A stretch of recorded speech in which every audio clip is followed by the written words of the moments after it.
why you're here today? I thought you just said this wasn't going to be a test. Be kind. No, don't say because Billy made me. No, don't put that in there.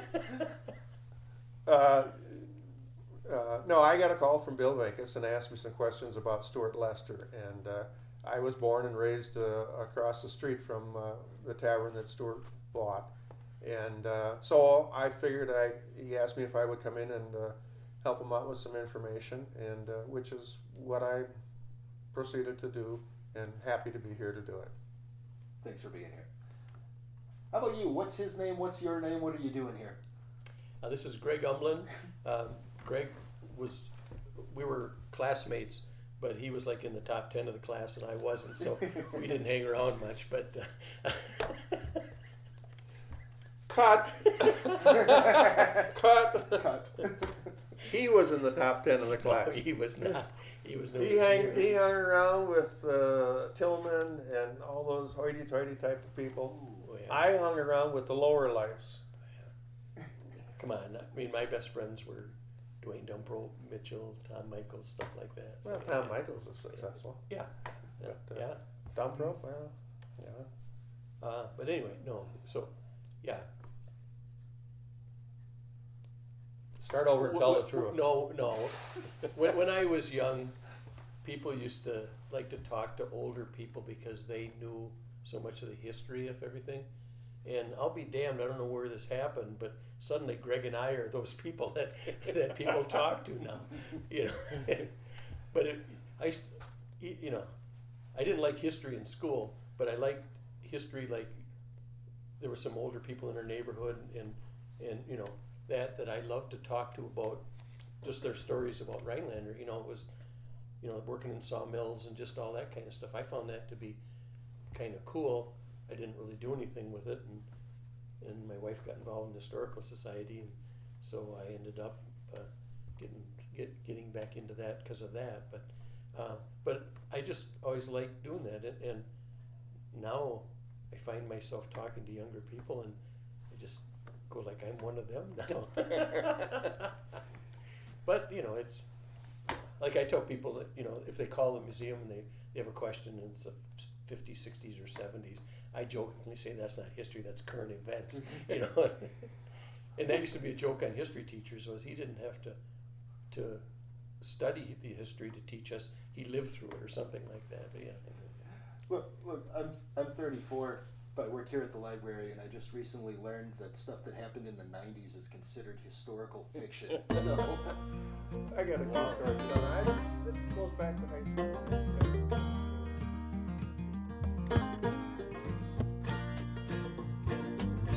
If this was a talk, would you sit and listen to tales of those who came before us in the virgin pines with the river glistening? Sit on back, friendless, share some stories about butterflies, days gone by on the sunset hill of glory. If these woods could talk, they might need to tell you a few stories before they can properly tell you the story they wanted to tell you in the first place. A recent donation to the Historical Society catalyzed this conversation. A pair of snowshoes once belonging to Stewart Jumbo Lester led Rhinelander Historical Society President Bill Venkis to contact Greg Umland, who is Bill's old classmate, and his father used to hunt with Stewart, for some information.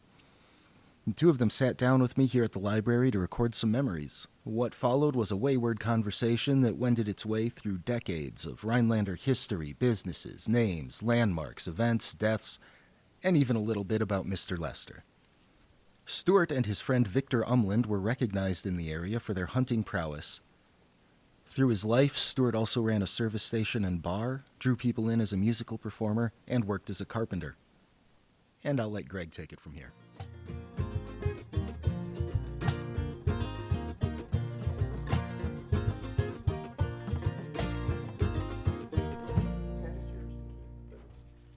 Some articles, of course your dad's in a couple of those pictures and stuff. But yeah. So was his nickname Jumbo or was it Bobcat? Jumbo. Jumbo. Jumbo. So the Bobcat name just came because that was one of his favorite That was his favorite thing, was to hunt bobcats along with trout fishing. Trout fishing was way up there high on things he liked to do. So Yeah, there's a neat article about where he went out west and got a mountain lion or something. Utah. yeah, he had it. He had a rug made out of it, and it sat on the back of his reclining chair. It's the chair he died in, with that mountain lion on the back of his chair. And where did the mountain lion go? That I don't know. Oh. Probably over the years, those tanned rugs didn't last long, so that probably got tossed over the years. But yeah, another fishing trip he did. Of course, he loved to fish trout. Was in Quebec, probably around 1954, 55. And my brother was, and I knew he had difficulty on that trip because he flew in on a little plane, little Cessna float plane, and he had a guide with him. This was in the 60s or 50s? This is in the 50s. 50s, yeah. Yeah. He flew in with a guide, and the plane dropped him off, and the plane was supposed to come back and pick him up in a week. A week went by, no plane. A week, 2 or 3 days go by, no plane. So they had a canoe there at this little cabin that they flew into, and they started paddling, and they paddled for 5 days and finally made it out. The plane never showed up. The pilot got drunk, never knew where he was to go back and get him.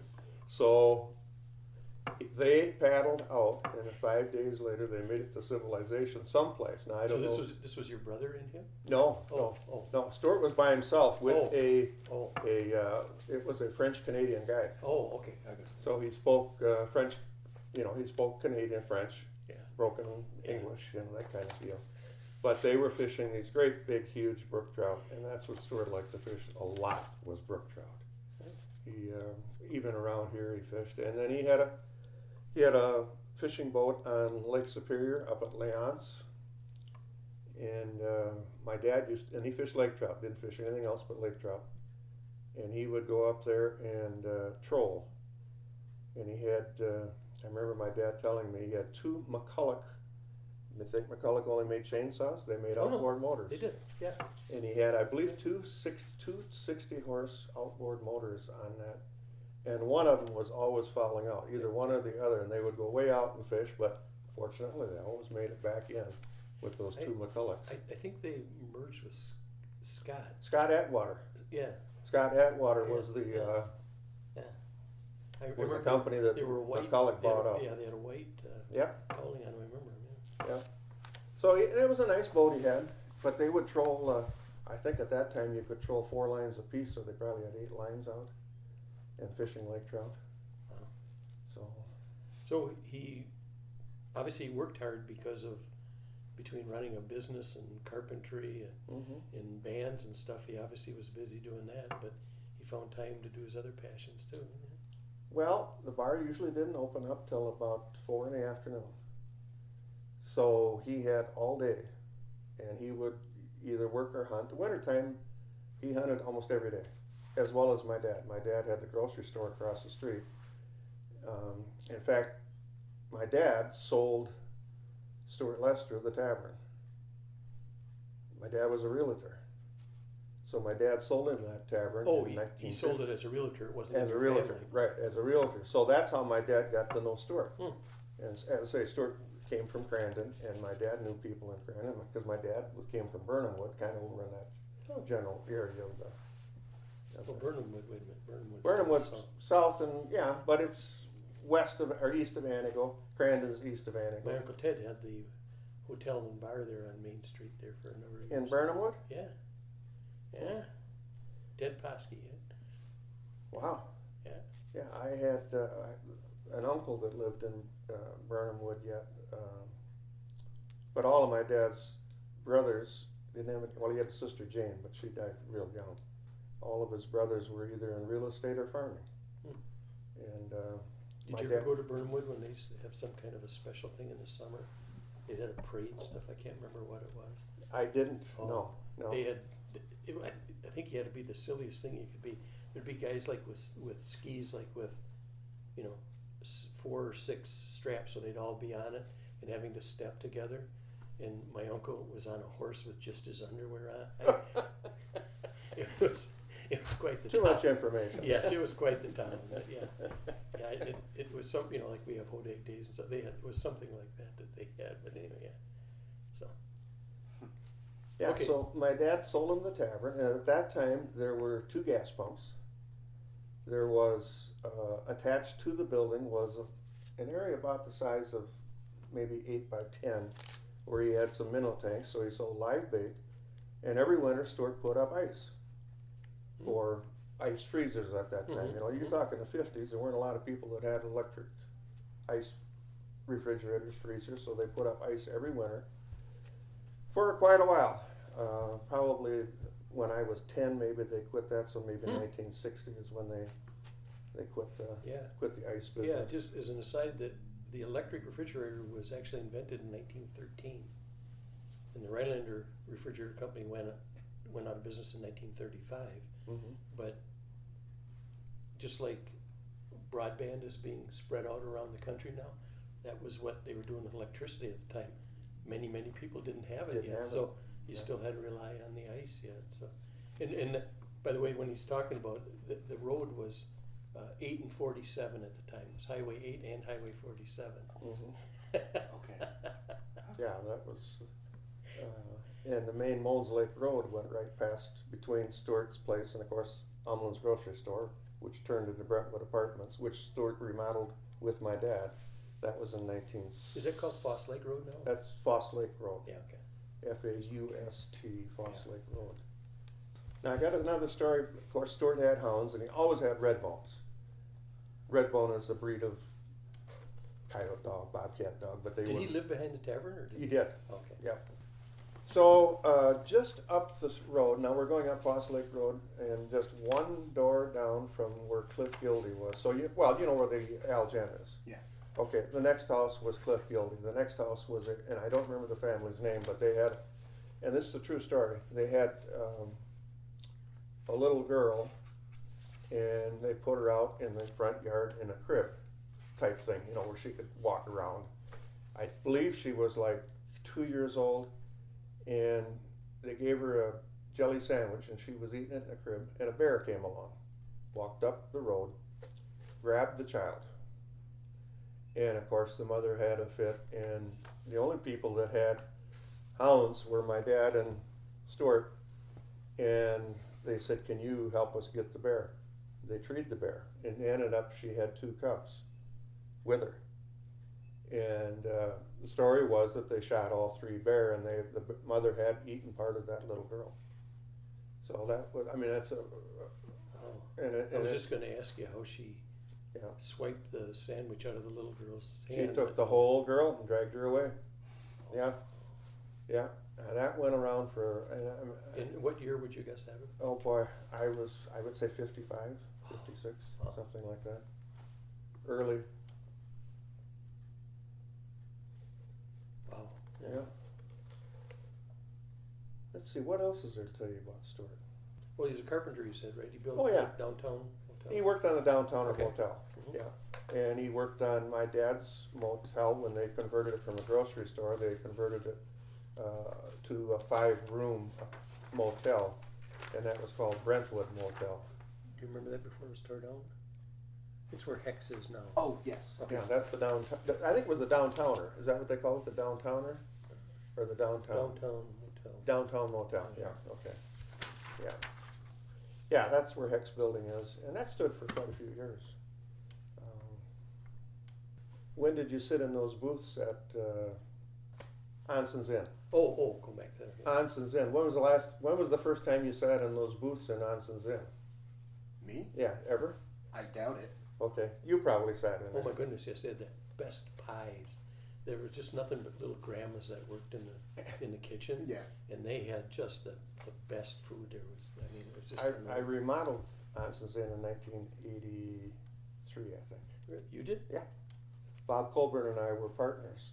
So you took the booths out and We took the booths out, we built all kinds of new stuff in there for them. Countertops, new countertops, did all that stuff. when you go into the Northwestern, if you see the booths and stuff there, it would have been similar but not Oh, sure. at the time. Yeah. Can you explain how you came to know, how you know Stewart? Well, of course, Stewart, of course, I was young. In '50, I was just born, like Billy. So it was a few years later where I even knew anything about Stewart. But Stewart's son, Tommy, his only son, was the same age as my brother, and they started hanging out a little bit. So I was probably 8 or 9 before I really paid any attention to who Stewart was. And Stewart would come over daily to our place and walk in the kitchen and get a glass of water because we had the best water in Rhinelander. So I remember Stewart as getting a glass of water. And another cute story, I was probably that 8 and Stewart was standing there drinking his water, and I was balancing a marble on my tongue. And you know where this is going, I swallowed it. And so my dad was there, Stewart was there. Stewart and my dad picked me up by the heels and tried shaking that marble out of me. And of course it didn't come out, and it passed later in the toilet. But yeah, that was quite an experience, and I didn't really know what was going on. They didn't either. They'd never had anything happen like that. But so that's, and then as I got a little older, I mean, some of those pictures, I'm probably 8 years old and 9 years old. I started hunting with Stewart. Yeah, there was that group picture. I don't see one here where you were on the left-hand side of the picture, right?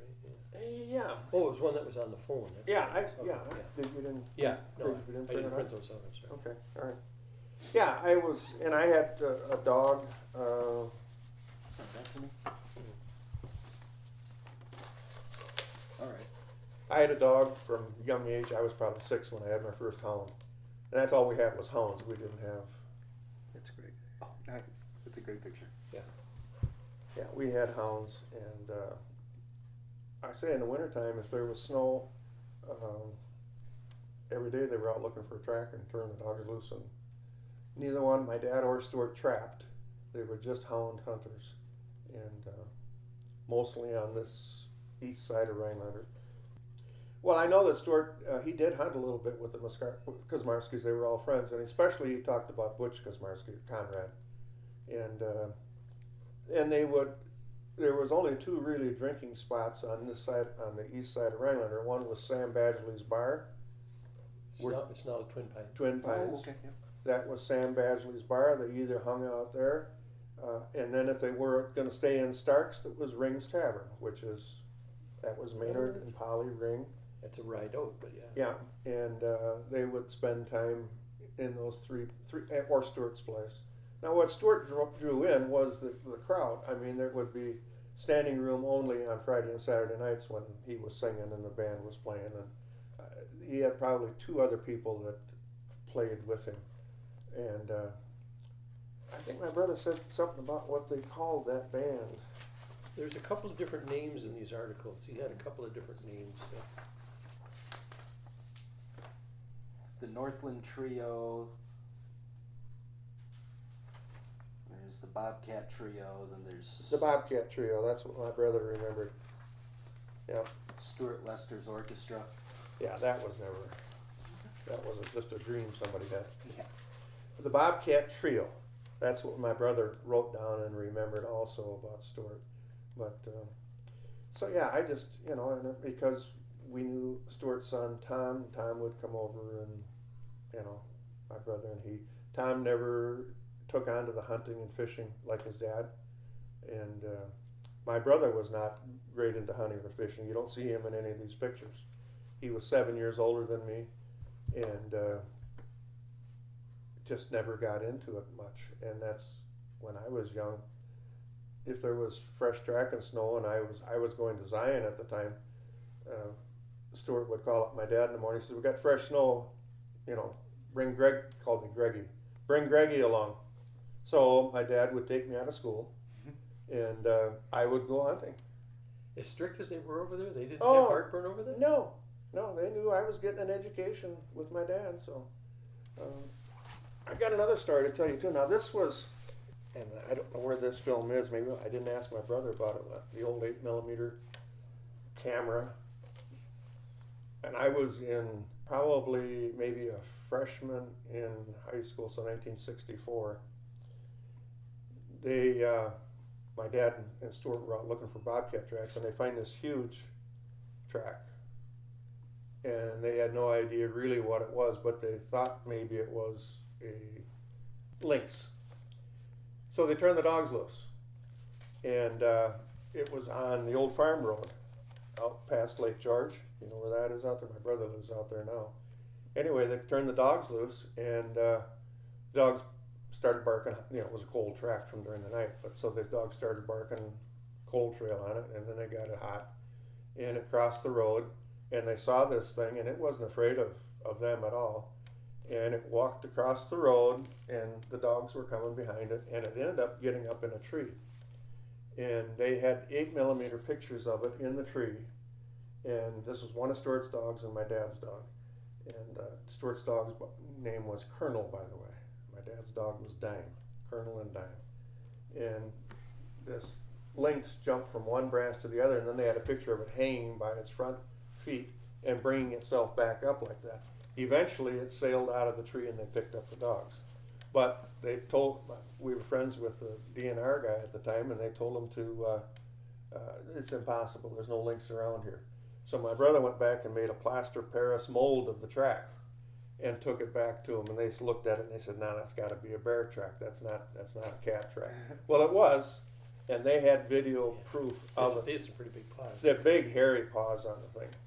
The animal stood probably 34 inches. So 35. why didn't they just shoot it up in the tree? Oh, it's against the law to shoot a lynx. They were Oh, protected. it was. Oh, Yeah. oh, Yeah. So they just ran it to, and wanted to see what it was. yeah. And it Okay. treed fairly easily. It was up a tree within 45 minutes. And and I was there to watch it jump out of the tree. And I remember Stewart and my dad being there, and my brother Mike was there too. But I just assumed we were talking about that before you got here. When did they stop paying bounties for shooting certain animals? How far did that go in your age?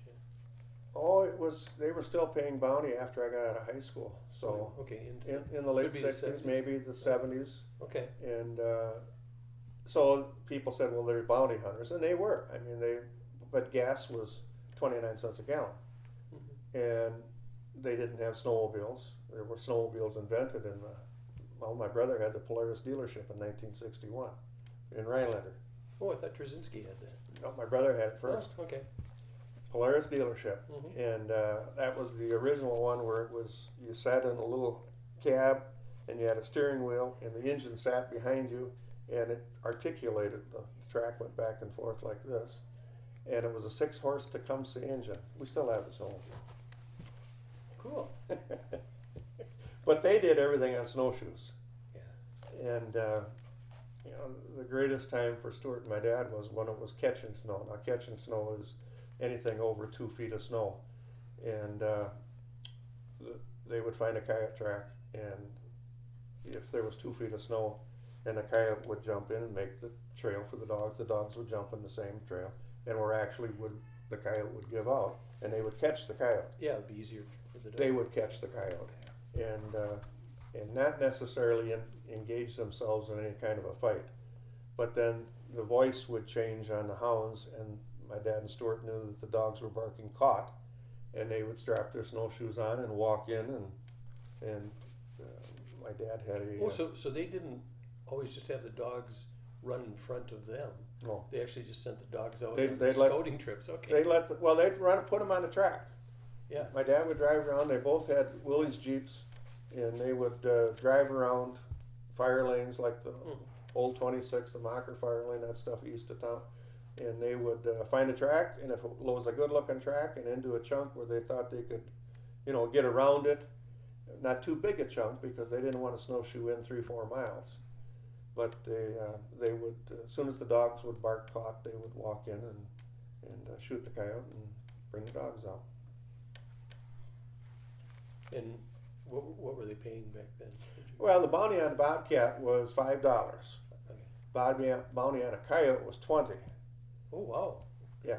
So the best year we ever had was, I think, 37 coyotes. Wow. And then after we got the bounty, the fur buyer would come and buy all of them. They were hanging on a game pole, and the fur buyer would come through and look at them, and a lot of times the hides were faded out, but it didn't make any difference, and they would buy all the carcasses and take everything away. Wow, $20 was a lot of money. $20 was a bounty on a coyote. Yeah. That was a piece of change back Yeah, then. so that would pay for dog food and pay for gas. And In 1950, the average income was $5,000. Okay. In 1950, yeah. I mean, gas was, well, when we started driving, it was in the 30s yet, probably, right? Yeah. But I mean, so $20 was 37 is almost $800. Yeah. so what else you got to ask me? I mean, Let's talk about the family a little bit. Just I saw Tommy, looks like a big kid. He was. Basketball player. he was a big kid. He was about 6'3". And by the way, I called his number. I don't know. I gave you the number and said Yeah. that was Tommy. I don't know if you called. No, I did not. Okay, I called and told him who I was, and I did not get a response back. I left a message. Oh, Left a message on his phone, and I said if they'd like to call me back. So I don't know if Tom is even living. Okay. I don't know that, but I did get an address in Houston, Texas, and if you needed, how much older than us would he be? he's the same age as my brother, so he's 7 years 7 older years than old, okay. us. Yeah, so he would be 83 maybe, something like that. But he left Rhinelander. He didn't like the 10 bar, although he did a little bit for his dad. But he left at an early age and went to Texas, and he's always been in Houston, and he was a car salesman.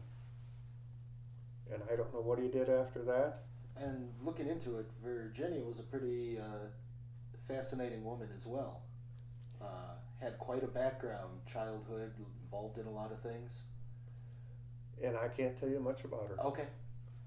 It was just that I never had her as a school teacher. Yep. My mother was friends with her. It was a rare occasion that she would ever come over to the house. She was very dedicated, I know that, to teaching. Mm-hmm. And but my mother and her just never hung out together. So she didn't teach during the day and bartend at night? No. I was gonna just mention this one. I got a pretty good picture of Virginia in her classroom with all the kids, but also her yearbook, her senior year. The what do you call that? The sentence next to your name. Oh, It yeah. says yeah. this name is synonymous with girls' athletics. Oh. Yeah, back then they always had some little, I don't know if you got to pick it or if somebody picked it for you. But It seems like it was a friend who did it or Yeah, something yeah. sometimes. if you look in the old yearbooks, there'd be. Where's the picture of her? Is that her up on top up there? I assume that's her teacher. Yeah. And then, Well, that would be her Yeah, very right. young there. Yeah. Yeah. but yeah. Yeah, yes, sir. I never had her for a teacher. Yeah. She was. So what the lady next to her was, she's okay in every way. Yeah, right. So who wrote those things? The other one, Maury Day, I knew him. When not laughing, he's doing something else. I don't know, but they were always in the, that was just standard in there. But I never knew if it didn't seem like they got to pick it, like somebody, maybe the yearbook staff got to do that. Yeah. Or something. So you'd want to stay on the good side of them, I Yeah. guess. Back then, they probably, well, this is funny. Let's do this, and Yeah. that kind of stuff. So. Yeah. Okay, so this is after walkie-talkies were pretty popular, and you could actually depend on them to get you some distance. Stewart liked to hunt deer, but he liked to hunt deer from the tavern. So he had his walkie-talkie sitting there, and the old guy that I said, I don't know if I told you that, was a I saw his name in there. okay. He was a patron, and he had a young son. Yeah. And we would get on a deer track. Now that's, and basically behind my dad's place. So on South Shore Drive, there was very little back in there, and all of that was deer country, hardwoods and whatnot. And Stewart would sit in the tavern and wait for to get the deer in a chunk someplace where they knew where it was going to come out. And then he would say, all right, I'll be right there. So he'd drive his Jeep, And a lot of times Stewart shot right out the window. And And one could speculate fairly inebriated by that time. probably, and he shot with a 218B, which is smaller than a 22. Really? And that was his deer. I never heard of that. A So- 218B. That was his gun, and I don't know what happened to that. But yeah, he would sit in the barn and wait for to call him on the radio and say, yeah, I just crossed this spot here, and he's heading into this chunk. And invariably, it was always big bucks that Stewart shot. And I don't think he ever mounted a rack. I mean, I just think he just, they were doing it for the meat. And You know anything about Stewart's parents? no. All I found was a 1930 census when he was 6 years old that said he was living with his grandparents. And In Grandin. yeah, His grandparents, yeah. I don't know that my brother would know anything about Yeah. that. Let me give him a call once. He knows I'm here. See if he'll answer the phone. Yeah, you know anything about Stewart's parents?